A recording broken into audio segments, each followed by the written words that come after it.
That's great. Are you triggered? Okay, this is just to get your attention. I really don't care. So, hey everyone, I'm Drew from Lido DAO, protocol specialist. I talk about protocols and other nerdy things like that, and I love Lido. So we're going to talk a little bit about it. So we're going to talk about kind of the objective agenda, like what I want you to walk away understanding. I feel like a lot of people aren't super clear about what they want you to walk away with when they talk about things. I just want you to understand the staking router, basically. Just kind of show of hands, has anyone heard of the staking router? Like an aggregator? No, it's like a multiplexer. We got one, probably two. All right, cool. That's just a vibe check. So basically, one, we're going to define the staking router, the air quotes vibe alignment that we've done within Lido DAO, Goose, which is the open goal objective setting thing, Hong Kong. That's supposed to be a Goose in 2.1. And then 2.2, we're going to use so what, like why should you care? And everyone's favorite topic around Lido, self-limiting, why not? Well, let's talk about it. So, staking router, probably haven't heard about it because it's probably not as trendy as talking about self-limiting. But the staking router more or less works like a multiplexer. Input of stake and output go into different modules. Whereas the current module that we have right now that you guys have already heard about is the curated module. Eventually, Lido is working with other people to make other modules to make Lido permissionless and route stake actively away from the curated set and downsizing the curated set. But this is more or less how it works. You have an input, you have a conditional, and then linking to different nodes. Very simple. How it will work is that currently, like the curated set is 100% of the stake that is currently allocated within Lido. Once the permissionless modules come, there's 3 currently planned. All stake will flow out of the highest module, or the module that has the highest percentage filled. In this case, it would be the curated module, and into the lowest one, which would be the permissionless module. So everything is more or less not that much different from the original Lido. Really, it just kind of comes down to the struct here. These are all of the inputs. So total protocol fees will not ideally exceed 10%. This is also how things currently are. But this is just kind of a high-level overview of how the staking router functions. There's no Pikachu, though. So, vibe alignment and Goose. So, I predicated this with the how. Basically, this is the staking router is how Lido DAO becomes more decentralized by routing stake away from the curated set. The vibe alignment and Goose, you can kind of see them as the why and where. To pull this back to what Sasha Saint-Leger, smart guy, beautiful man. He is kind of our governance whisperer, and he was also did a lot of work. If you check out his Hacking Deep, lots and lots and lots of writing. Went into literally these 3 bullet points here. So it is nice to hand wave and say that you're going to air quotes decentralize, do everything, but this is basically, as Lido being a narrow DAO, these are the 3 bullet points that canonically we do stick to from now on. It's been voted on and accepted. Goose is basically an open goal-setting framework that we are developing where basically any contributor or any Ethereum community member can submit goals of which the DAO should prioritize. They're usually either 1 or 3-year goals to which we can check up on every month, quarter, and this is kind of how we move away from this sort of information asymmetry that we have. A problem within all DAOs really is that people that aren't in whatever DAO it is typically don't have much of a clue of what's really going on in the DAO. And this is to increase transparency. This is to make certain things very canon and everyone is aligned. Why a goose? Why not? Have you ever tried to fight a goose? It goes a lot like this. you lose. But that's the idea behind Goose, is that it's open goal setting and it's for people that aren't going to make a bunch of noise and are just going to put their heads down and do the work and not just shit post on Twitter. That doesn't help anyone. You need to code. So how does this actually benefit Ethereum? It's basically all the things that I just talked about. It's removing top paralysis, attracting developers, contributors, more talent, aligning what's actually funded, fostering open debate on the research forums, research.lido.fi, and open decision making generally. These right here in the bottom right are the upcoming dates. I think the first one will be September 7th.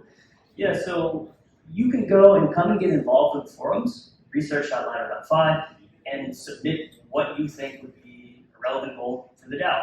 They will all be considered. I do know that I think Hasu's working on one on his own, so he'll probably submit that if he already hasn't, and you will be able to see the level of detail of what you need to provide for your goals to be accepted. But this is just how we are becoming more decentralized as a DAO. So, the staking router, so what? Who cares? Why should you care? Basically, the idea behind this is that we're creating different modules to build and diversify the validator set. Everyone, when they typically see liquid staking protocols, they don't quite understand the trade-off and what the product actually is. The real product that the DAO is trying to tailor and make for Ethereum is providing the highest value and most robust validator set. And this is a step in that direction. So we already talked about Module 0. Module 1 is the community staking module. There may be collaborations with certain hardware providers. It's very similar to EtherFi's solo staker operation. Kind of hard to find this, but it's very similar. It's ideally to engage people that don't understand how to Dockerize things, are not super technically competent, and it's very simple. You plug it into a wall, plug it into a router, click, click, click like an Apple store, and you're done. That's the first module. We will be incentivizing solo stakers, disincentivizing economies of scale.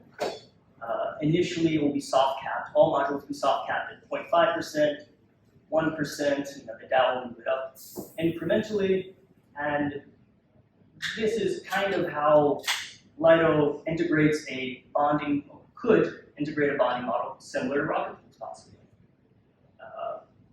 Obviously, we have SSV and OBL modules that are underway. This is very public. The idea behind that is that all these modules can kind of interoperate and support different technologies in which we can do fun little things, like you can have squad staking where you all are in the same cluster, you can all have your friends. Let's imagine that you have 4 friends. Now it's a wild imagination for people in crypto sometimes. Let's say you bought 4 friends, what would be realistic? You got 4 friends, and then you all had DApp nodes, and then someone went on vacation. Something happens. With this, basically, you don't have to worry about getting splashed, it's just your rewards are reduced. That's kind of the idea, is that we're removing the harshness of staking and removing the economies of scale and kind of integrating hopefully more low-tech or DIY crowds and routing more stake to them. Yeah, why no Rocket Pool module? Because Twitter posts don't make code. I don't know. So basically, I was going to ask, what does decentralization mean to you? And you're going to all put your questions. The point of this exercise, though, is that decentralization is such an overloaded term, and you can ask 100 people, and you'll get 100 different or 200 different answers. So we have to be very careful with what we do and don't consider decentralized, because a lot of the America's most decentralized solutions are typically slightly better than the ones you would like to criticize. So, self-limiting, unspoken social contract. This is kind of an overall problem with on-chain governance or distributed governance in general. I mean, of course, you could kind of see crypto as just kind of a plutocracy, which honestly isn't much different than what current Congress in the US is like. But at least we're younger, I don't know. So Sasha actually wrote a very interesting piece on this. I forgot what the title of it was, but somewhere in the insidious nature of governance, he points out kind of this Danny Ryan excerpt here, where even with time delays in LSD governance and such that pooled capital can exit the system before a change occurs, LSD protocols suffer from frog oil governance attacks. Small, slow changes are unlikely to get staked capital to exit the system, but the system can still drastically change over time. This is true. I mean, but this has also happened in even the most ethos-strong protocols. And this is why going back to the open goal setting and making things canon within an actual forum is something that we had to prioritize as a DAO.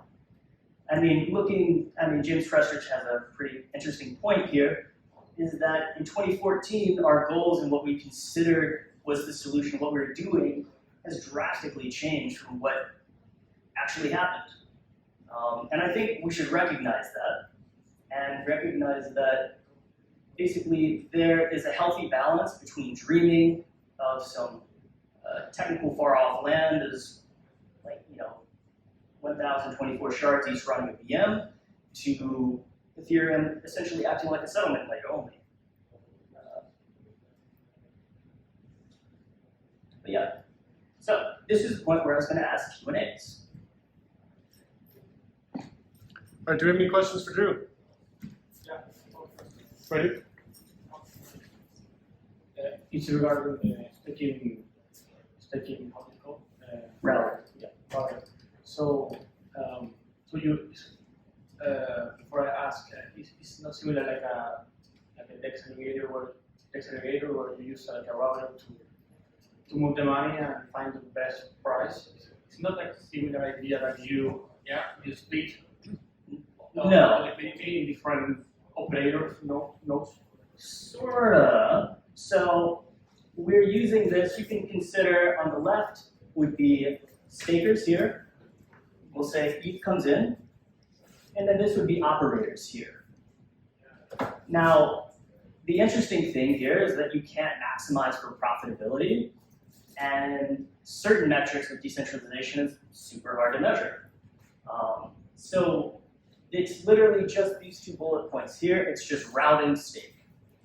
That's all it's doing, and basically determining the order of incoming stake, where they go, and who exits validators first. But when you rebalance that, you get a better return to the staker as well. That's not what you're looking. You're looking for security reasons or for profit reasons. No, it's extremely unprofitable to do this. I'm asking because Yeah. That's a very good point. Is the entire thing is that this is not profitable. This is not very profitable. This will not be the most efficient way. Obviously, the most efficient way is if I just took all the keys, put them in an AWS instance, and just like heated it, and I would save a bunch of money. If we just had one operator, that would be the most capital efficient. That is a very conscious trade-off, and a very good trade-off to make when you think about it. When you think about the Lido protocol, it's really kind of a way of managing an asset and a liability.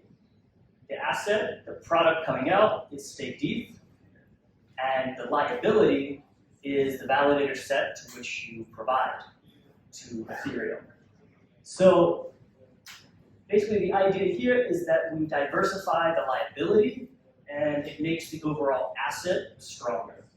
It's just logically, it may not be the most profitable thing on its head, but if it diversifies and makes the staked ETH asset more robust, then it gets closer to being like digital silver, like a sexier silver. And that's way more helpful, I think, to the Ethereum community than us just gaining more stake or just getting more APR. Yeah, great question. Thank you. Can I ask another? Sure. Yeah, go ahead. Let's start. Can do it here. We're recording. Oh, sorry.